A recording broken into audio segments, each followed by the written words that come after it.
So happy to welcome today my co host and colleague Judy Talaugon and our special guest, Nilsa Rivera. Welcome to Beyond Borders, Nilsa. Thank you for having me. I'm delighted to be here. We're glad to have you back. Actually, the first time you and I and Judy were talking about issues around housing, of which you are an expert, and we sort of got into food sovereignty from there, was where we left the conversation, wanting to have another conversation. Right, Judy? And so here we are with, kind of continuing that conversation about the relationship between housing, homelessness, and food sovereignty. Welcome, Niels. Not that I wasn't before prepared, but I really owned the fact that you and I come from a real familiar space with regards to the shelter industrial complex, the system. I've been a LEAP member in the community and observer and trying to inform policy for you all within the public health and bonded well with the folks that do really the real work inside. It's a lot of times, Nilsa, it's us who have lived experience that are probably the best, the survivors for bringing ideas forward. What do you think? Exactly. Yes, definitely. I mean, when we combine the live experience and professional experience, that's a powerful combo there, right? Yes, yes. You know, Maybe for our listeners, just right quick, you could share what your professional experience is, yes, just as a refresher. So I have been working in the public housing or affordable housing industry since about late 90s. I started working at the house shelter, then I moved to transitional housing, and then I ended up working at public housing authorities and have worked at different housing authorities since. And I've well, come to know you as a writer who writes on these subjects as well. Right. And so I also write about houselessness, housing insecurity, food insecurity, and climate change. I really and audience, I dove deep into your website, your writings, and I do come from the not the antithesis, but right across the table from those who do the real work within the system. We know one another. We are stable, but we observe such instability, right? Fractures and fissures within the system, and what resilience you have to stay as long as you did. The 90s was a really tough time to take a hard look at all fronts: CPS, court, juvenile, out of home placement, why children are unaccompanied in the street, how homeless comes to be. And my kudos to you. I mean, I'm just so glad to be in dialogue with you today. And your writings are amazing. Amazing. Thank you. You also have some professional experience, right, Judy? Yes. I'm older, and I started one of the first jobs I ever had was with a runaway house in San Francisco. It was probably the first in the nation to call itself that, right? It was Huckleberry House for runaways. It was right there in San Francisco near the beach, but it was an extension of the Haight-Ashbury migration of people at the time. Again, and I went on from that into out of home placement, getting really serious about closing some of the psych wards and the containment places for children. Was never a probation officer. I was very interested in advocacy and abolition. So I was surrounded with a community that came out of the student strikes in San Francisco that went. And what's so exciting, Niels and Martha, is these folks do the work to this day. They've never stopped. So this is why it's so exciting to be in the presence of another who has not stopped. This has not just been a career or an exciting pocket of your life. This has been a calling, and here you are. Yeah, no, I do come from basically the same community of do-gooders, if you will. That's the best I can come up with right now. But yeah, I've that was in 1970, And I traded from my advocacy, youth advocacy, with youth advocates in Huckleberry House with actions and traveling a little bit on the road with my native comrades at different native uh, human rights and prison rights issues. Yeah, we come from the same cloth, my friend. Yeah. And those issues are all wound up in the same cloth: abolition, Hmm. human rights, food sovereignty, That's right. and various levels of having a place to live. That's right. Nilsa, how do you feel about the, I think since 2020, when people we globally had to face a crisis, a health crisis, and the pandemic, and we abided. We had no choice. We had to go indoors. During that moment, I felt that our dialogue that we're having today was elevated, that we were then able to speak and we were invited in. At least I was invited into the conversation. That stigmatization up until that point had polarized the entire globe. People did not want to speak to race, poverty, and the intersections to violence in the way that we understand it. Now we can express with a little bit less, like you can be employed. It's not easily, by the way, not up here in this county, but you could be employed with lived experience. You might want to keep it quiet still. It's not something you want to be a card carrying homeless past with credentials with different shelters. That's not part of your resume still yet. But some folks have whispered to me they take a high position and they've experienced couch surfing and isolation and poverty. What do you think of the? Do you believe that we've been able to elevate the conversation in just the last few years? I believe so. I believe that societies, the areas where policy and societal norms are weaker, usually affect the more vulnerable populations, right? Yeah. And the marginalized. But then at one point, something that's broken and not fixed, it's just deemed to spread in that context, right? In the context of policy and social norms. And I believe that that's what happened. And so the stigma that had risen from a issue, policy deficiency, right? Mm-hmm. That was looked at, oh, this is a problem of those people, Yeah. then turn into, oh no, this is a policy issue that is affecting a lot more the whole community, right? And Right. I won't talk about that 1% top income earner, but the community, the average American citizen. And I think that that's what happened in 2020. Of Yeah. course, movements like Black Lives Matters and Me Too were also catalysts of that. But I just believe that just the realization that no, this is not an issue that only affects certain people.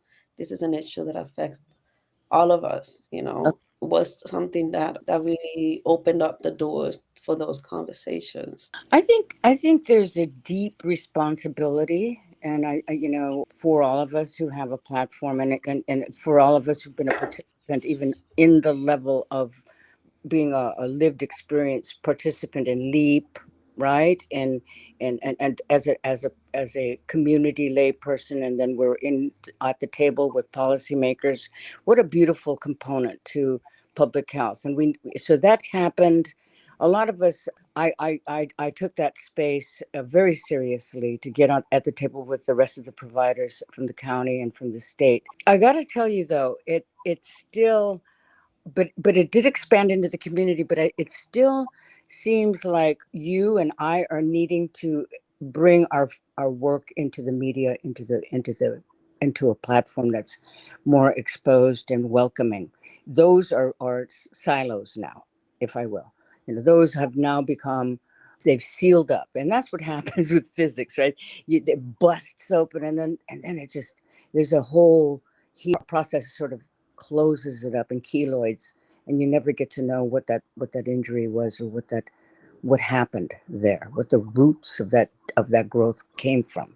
So I wonder if now you're writing, now you're putting a lot of pen and image to your experience. Are we going to see some of your poetry and more from you in terms of the arts and aesthetics? Yes, so I spent a whole year away from social media after I completed my MFA in creative writing. Mm. And it was a time that I needed because, as you know, frontline workers and this type of work is very exhausting. And most of the people who get involved in the helping field are usually very sensitive to other people's pain. And Yes. so social media is such a good container for people's pain and angers and emotions that I Yeah. had to step away from it. And I took a year off. I took most of, yeah, the 2025 away from social media as much as I could, right? And from any public work. And so that I used that time to reevaluate where I was going to take my art to because or how I was going to level it, right? Because I felt at one point, and I think a lot of us did, that some of the policymakers are just not listening, and not because we haven't been expressing the need for change, but rather because there is just not a profitable leverage, to listen. And Absolutely. so I had to take that time to just kind of reevaluate, like, how was I going to show up and how I was going to continue with my personal mission of trying to make a change in, as far as housing insecurity and food insecurity was. So I definitely, my writing has definitely changed. I believe that instead of focusing on policies change or the involvement of players who may not be as sympathetic as we need them to. Which is, I was never the writer that says, I just want to write to tell a good story, right? There's some writers that know that, oh, since childhood, I've written little books and I just want to tell people stories, right? I've never been that kind of writer. When I was a child, I wanted to be a counselor. I Right. wanted to help others and I wanted to give people the resources that they needed in order for them to be successful. Exactly. And so when I went into my writing career, that's what I use my writing for. And so when I found myself in a situation where I was burned out and there were administration changes that I knew was not going to be good for the community, I was really deflated. And so Right. I was very disillusioned with writing because I sort of lost faith of the written word for for a few months. And so right, so I needed to kind of like go back and sit and think and do some reflection.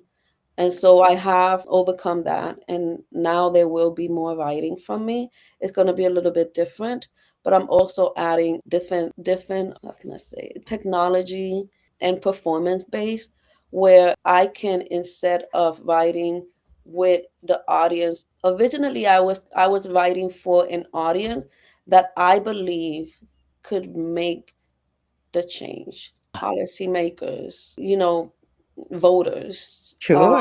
And so that audience for me have shifted to Yeah. a more community base. Yeah. And the And it maybe I don't know if you actually want to speak about this publicly, but I think that you went through a process with a manuscript, a publisher that you were dealing with, that this has been part of that process to decide exactly the type of venue you want to bring your writing. so I wrote for 3 years. I was working on my manuscript, and I think that as a writer, one of the sorry, I'll repeat that It's okay. part just so that you can cut it. It's okay. Okay, I worked on a manuscript for 3 years, which is a book that combined policy Mm. criticism and live experience. from different perspective, families, friends, and interviews that I did. And so that project had a very specific audience in mind, and it had a specific goal. And when I was confronted with the reality, right? We are in an environment right now that we cannot, what we've done for so many years have not, it's not going to work in this climate. Correct. The advocacy, that the way that we used to do the advocacy, it's just not going to That's work. And that book was based on that type of advocacy. So I had to, and I think for a writer, the worst experience, maybe sometimes, at least for me, it was like, okay, I have to put this book down. I have to put this manuscript. I have to shelve it. I put it in the drawer. It is not its time right now. It will have maybe a different time. And so now my focus has shifted more to community based, working with grassroots organization, and and building from that, being a resource.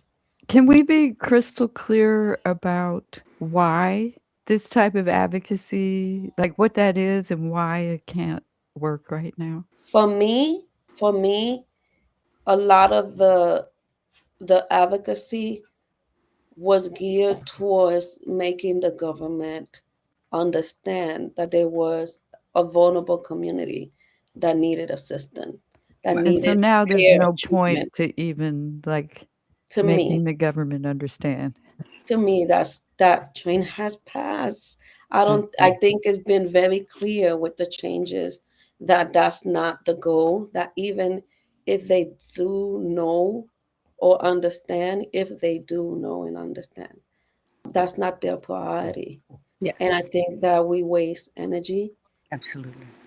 and we waste resources and time to Mm. focus on changing them instead of straining. I might say that incorrectly, but reinforcing the skills, the talent, the resources that we have within our own communities. Absolutely.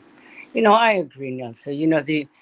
The deeper an advocate and a real empathic grassroots organizer, degreed or lay advocate like myself out in the streets from day one, we develop a tremendous pathway for our life. This is our goal, this is our purpose, and we're feeling really good about it. But we find out that the words, we changed the words, we closed down different buildings. But as some of the elders have ever told me, and I get real starry and go, wow, look what we did. And they look at me and say, you never know. You never know what might, things take a turn in this country. We've been able to survive this far, but we have seen systems actually turn on itself. We've seen a lot of colleagues come and go and are catastrophes after being inside of the system of service. So it is important to embrace the grassroots and bring the grassroots through and outside of a punitive, very, very carceral system. Every part of its policy is geared to subdue and to incarcerate or to take. There, no one is voiceless in this system. That's another part of the word and vernacular that reinforced what you're saying was unfair. Is there? Everyone has a voice. So abolition always acknowledges voice. Everyone, everything, every tree, every sky, everyone has a voice. We can't assume to be the voice or the safest place for that voice to be heard. That is what's so good about workers like yourself and folks who save themselves by getting out of there, and bringing solidarity and grassroots principles to life, right? Definitely, definitely. I have, because I was working, and I was working on the manuscript and in my own job, I sort of, and I moved as well, sort of lost touch with that community Mm, and those grassroots organization. So taking time away from social media, from the book, then I was able to return to that. And I think that's right. That's where the power lives, right? So I've been able to interview a few. I guess I'm moving a little bit more towards food insecurity Yeah. at the moment, but I've been able to interview a few organizations and just talk with some folks who have their own food forests and growing their own food and giving that food out to the community and working with the community as well. So it has been very refreshing to go back to the human connection, which is something that I was lacking of. Mm. I If was I could add something right there about that whole social media thing that I think is directly connected to food sovereignty, Mhm. is that they have this new technology that people are using, companies are using for pricing. And it's really aimed at, like, if they know that you can't, they're basically taking advantage of, again, people's vulnerabilities to set prices according to various factors that wind up making it more expensive a lot of the time for people who have less money. Yeah. Yes. So I And so you're surfing around on social media, maybe you're shopping, and they're profiling you Oh yeah. and they're setting prices so that you're going to see a different price from somebody else. And talk about redlining. I mean, that's a whole other level of segregating people and keeping them in their so called place. definitely. And let me give you just one example of how, not so much with the online shopping, but my daughter and my daughter-in-law brought it up to me, and I went out to see because I just needed to make sure. So she noticed that when she does groceries during the weekend, it's a certain price, right? But when you go during the week, it's less. Yes. So just the idea that, like, okay, That so you can go during working hours during the week. right. So families that work have to pay more than maybe a mom who is not working, for Yes. example. So that in itself, it's a very clear indicator of, some of the ways that the prices are being manipulated and affecting, certain communities. Whether that's on purpose or not, I don't know. However, that's the effect. And It you know, has been that's what matters. for sure. It matters that it's been brought to the light. I know that several almost is this, I'll try to say it gently, but a couple decades, but maybe about a decade ago, it was exposed that McDonald's had black McDonald's, and there's regular McDonald's. You got to really kind of interrogate that system. Why would there be a black menu? Why would there be an economy addressed directly to a very specific population? Of course, that's racist, and it was busted out. It wasn't celebrated. Mhm. That there was a special marketplace for a very special community. That's very, very telling. So we should be continuously interrogating this. And with that, though, how do you heal that? And I'll just share it because I think Nilsa's on the same path. I come in from a farmer back into not into the internet, knowing precisely what I can do with this mechanism, and Nilsa's leaving, right, system of a digital and all this talk about policy into a realm of quiet listening and writing and concentrating. Where I found I needed to be is very similar to you. Food is language revitalization. It is cultural revitalization. It is counter of everything that has spat us back out and hurt us. It is counter all of that kind of society, that architecture. Farming and earth science and food is sovereignty. And I just want to say and that's what I sent to And what is sovereignty? I mean, let's dwell on that for a moment. you. It's not something that someone tells you you are. Okay. It's emboldened. It's something that you need to, that it's not something that can be you can identify with. It's really something that you need to practice. That's me. That's me as a sovereign.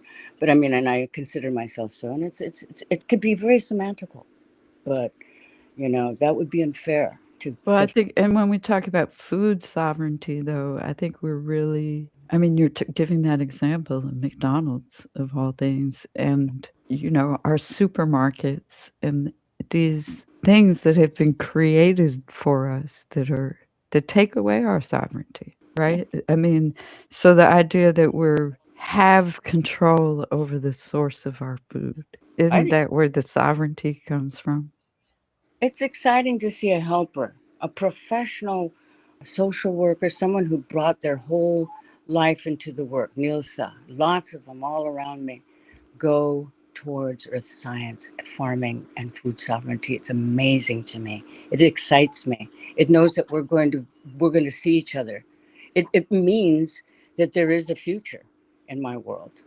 My people and their survival and their touching the earth. Nilsa moving towards how do we feed off the forests that we propagate that are already there, that grandmother earth already brought to us, more than a template, the full-on example of divinity right there before our eyes. We get to eat and survive from that and move into the next. So that's deep in our DNA, and that should give us down deep kind of hope about this mess that we're in. But yes, Nilsa, I want to give you some space on this because I just bombarded my audience. I just bombarded Nilsa with my work in file. I wanted to share with Nilsa and the world that we need to start to find land, group up, and learn about ancient knowledge and the earth and food. What do you think of what I sent you, by the way?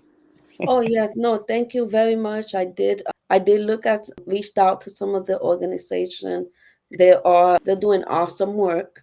Yes. And I I have one in particular that I was looking into, which is the Northeast Farmer of Color Land Trust.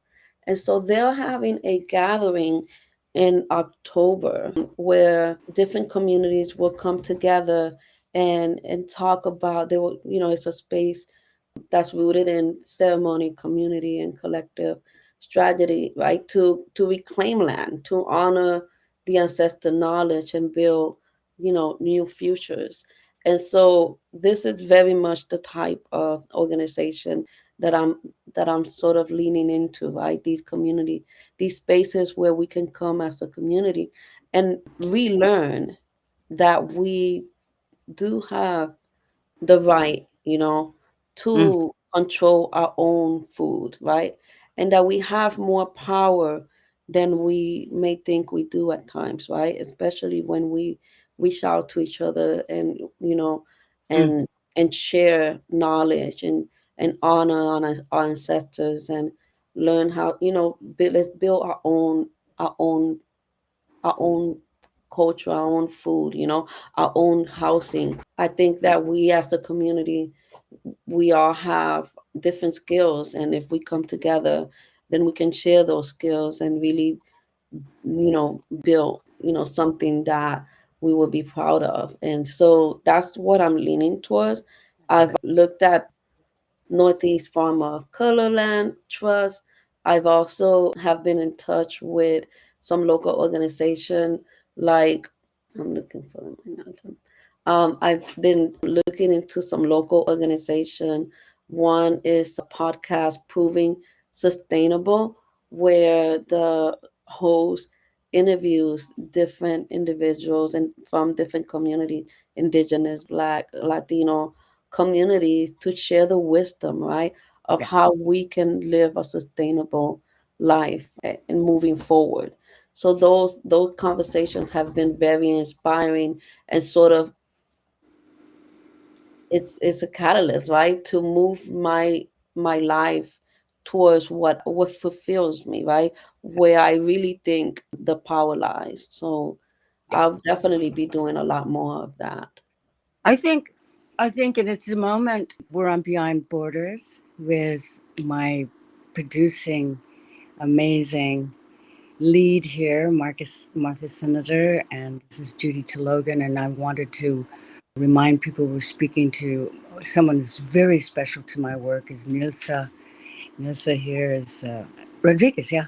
Okay, yeah. Oh, Martha, you're muted. Nilsa Rivera. There you go, Rivera. I apologize. I have nothing but Riveras in my family.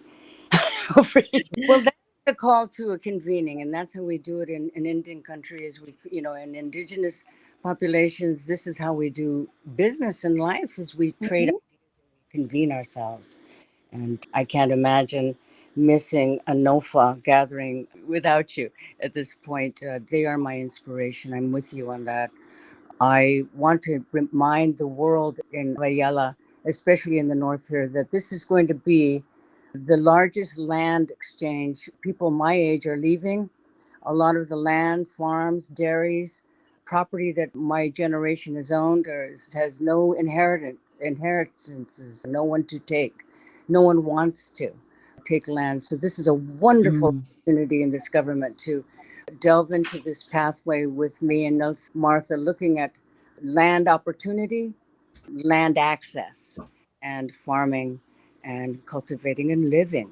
Actually, you don't have to be a farmer in this country. You can participate in the Department of Agriculture as a steward. About it, we'll put the links in this broadcast for everyone. and you, Judy, are on the west coast Yes. of Turtle Island. I'm in New York, and Nilsa's in Florida. And we're all kind of in these different I mean, I moved to New York from the South. I was on 6.5 acres, and it was very bittersweet to leave that type of work where I was doing what I consider restoration and contribute of the soil. And I learned so much during that period of time, and now I find myself in the city looking a little wistfully at some of those pictures of my gardens. But bringing that up because I am in an urban environment, but I do believe that even in this environment, there's a lot of great work to be done towards food sovereignty. That being in an urban environment shouldn't mean not seeking some of those ways to, and especially in community, create some regional and even neighborhood self sufficiency, right? Yeah, I know of New York. They have some community gardens where you as an individual can go and either rent a little piece of, land, raised beds if you want to like garden something. And I've also heard many of roof gardens where, they're in the roof Right. and they're gardening. But also, as you know, I have a backyard. It's 7,000 square feet. That's where I have. I don't have a lot. And I don't think I can. I don't think with a full time job and a busy life that I can probably handle more than that. So being realistic, even if you have a balcony, right, and understand a little bit of the weather, right, you Mhm. can have two pots, right, with maybe spices, one spices and one root vegetable or one fruit. However, Right. those two containers, right, those two pots can give you, you know, a It little can something give you that you don't something have to pay, significant. Yes.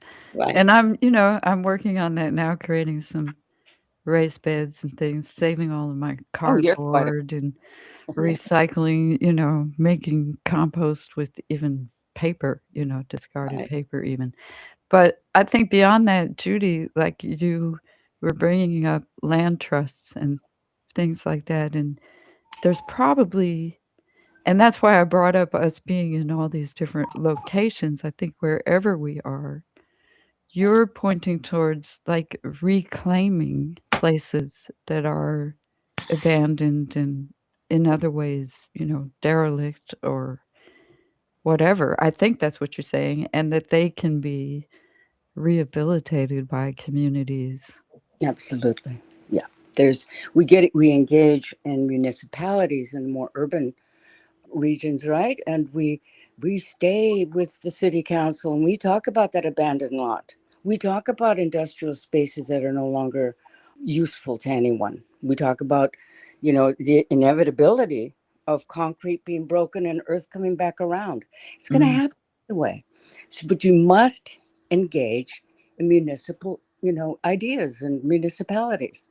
It's really, I don't want to sound arrogant and say it's a no-brainer, but for a lot of us who've been dancing with the system, like Nilsa and myself, it's exhausting. It never goes away. That part, it's a very inconvenient to make it to a city council meeting or run your friend or participate to change zoning, which is actually the gift of any little urban or major city is zoning. That's where you get the crowning jewel as a town.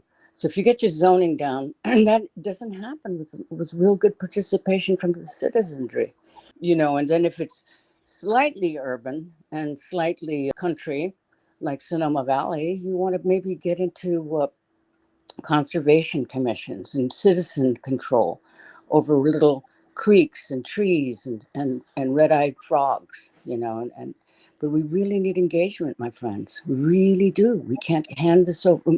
A lot of us know you can't wait. No one will come. So you've got to get in it.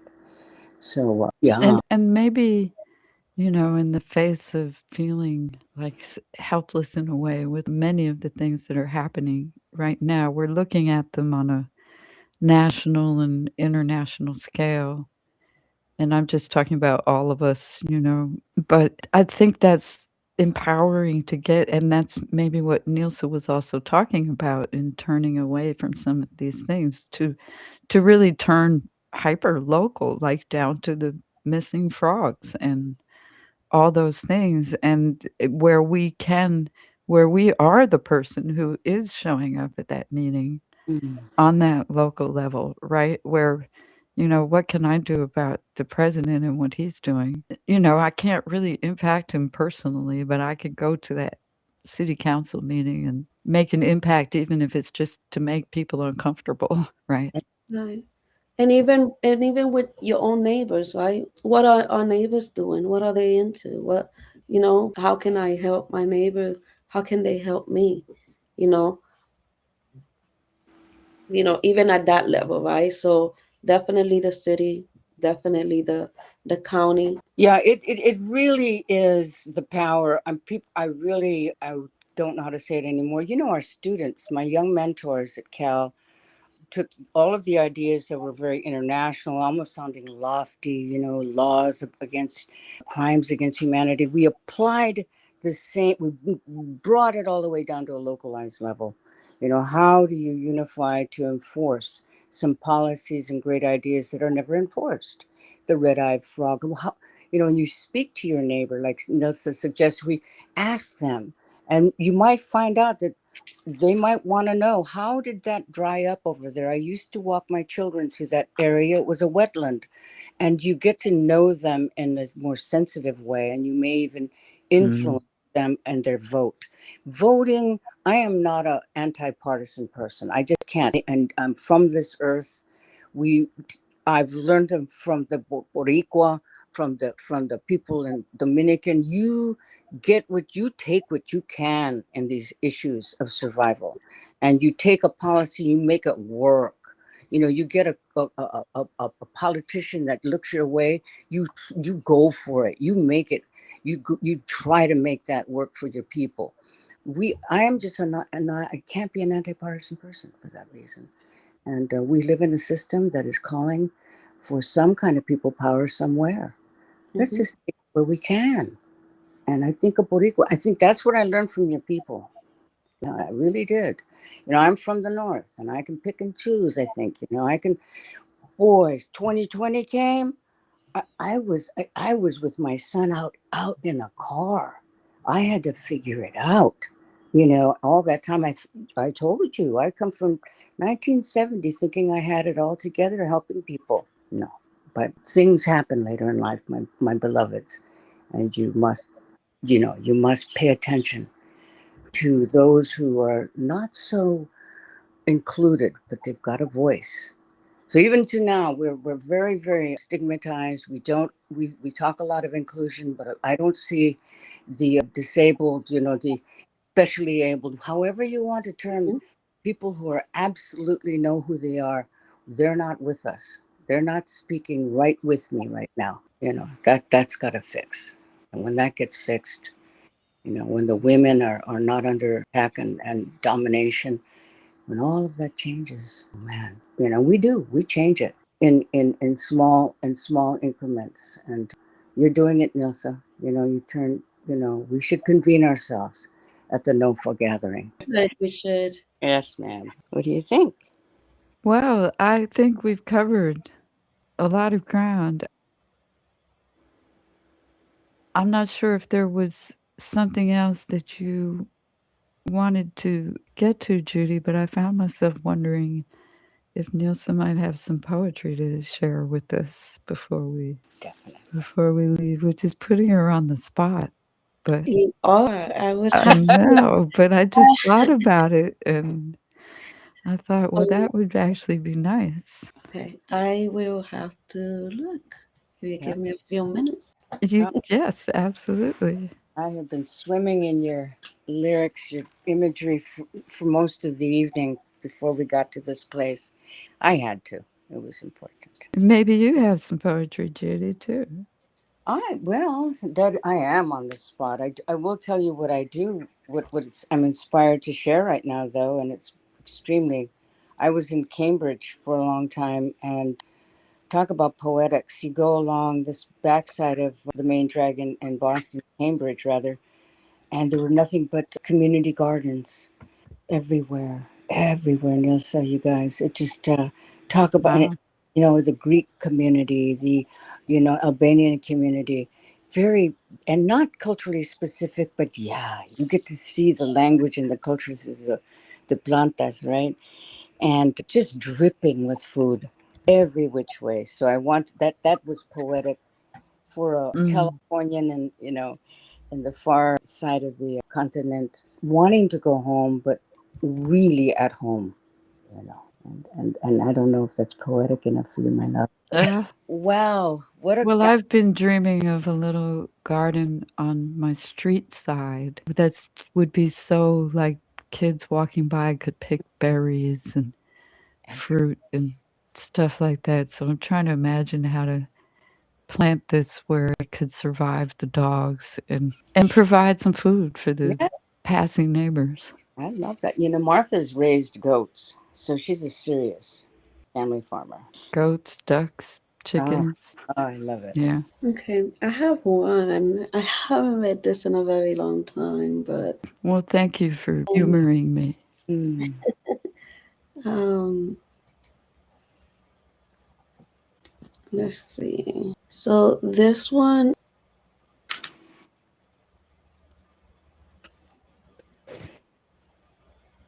okay, I have two. I'm gonna do these two. Let's see. Okay, so I am going to read this one that I have not. I'll read this poem that I have not looked at in probably 2 years, and let's see how it goes. Great. Okay, so it's titled Frozen Mountains. You're sitting with me, rocking your chair as I sit on the floor eating a bowl of maizena. The Green Mountain is our only witness. Even if I don't hear the leaves, I know they're making more noise than we are. Our eyes are sharing the scene, our lips sharing el silencio. You rock, I crave. I'm eager to rush into a new world. El aire, heavy with tears, conducive to freeze us, an impossibility of my mind. Today, no longer with stillness of las montañas or that frozen moment, the impossibility of silent aches in my body. I now hear the leaves all around me, untamed voices rising from the depth of my frozen memories, making more noise than we could ever want. El Mm. silencio amalga mis labios, your eyes frozen in time, words I can't say. With you gone, I walk in waves. With you gone, I'm eager to stay. Mm. Nice. Beautiful. You all need to, and we'll put your link in the description of this podcast. But y'all need to dive into the poetry of. Yeah, and where can they do that, Nilsa? How Yeah. can they do that? So I have a website, nelsarice.com. Mhm. And yeah, Yeah. and also I am being a little bit more active in my social media. So Nelsa Rice in Facebook and in Instagram. Beautiful. Great. Let's see, you have another poem. Oh, I do. Yes. We want to hear it. Okay. So this is the mesh that is me, and it has three languages. So when I say I can't hear, people think I can't speak. They laugh at the way I articulate my speech, how words fly out of my head and come alive in my fingertips. They don't know that words are meant to be seen, to be felt in the abyss. So I can't hear the S or Z's, but you always want to know about my ABCs. My mom is deaf and always on scene. She never wanted to be my queen, too busy on the streets trying to be seen. So I grew up at the corners, trying to keep it sweet. I made crack out of soap and poetry, sold it to people who looked like me. Went to jail for robbery, tried to feed my kid, run, and flee the scene. So silent became my new creed, unseen to live a life in secrecy, no one to judge me. The more I drank, the sicker I became. The words blew up from within, and poetry rescued me. I don't care if you see me or how you see me. Went to school to create a new world to live in. I know everything I needed was in me. So yeah, some people think I can't speak. Speak, I can speak. You just don't know what it means. Wow. Yeah, this is. I want to tell the public I'm going to send you a book by Joanne Barker, The Critically Sovereign Indigenous Gender, Sexuality, and Feminist Studies. Which is listed on the Yeah, Listen and Be Heard reading list at and listenandbeheard.net. your poetry just takes me to a different understanding. In terms, it's just I'm very the senses. Whew. So yeah, thank you so much. Thank you so much. Yes, thank you, Nilsa. And I wonder if you'd like to, this hour's gone by so quickly, but maybe you'd like to just add something to the conversation that we've had. Thank you so much for this conversation. It has really been beautiful to be here with both of you with so much knowledge and empathy. And I really appreciate having these conversations and look forward to more. I mean, I think today we've covered a lot. We covered from houselessness in different communities to the power of the people to how we should get involved with local government in our neighborhoods and how it can transform according to the Mm. season that we live in.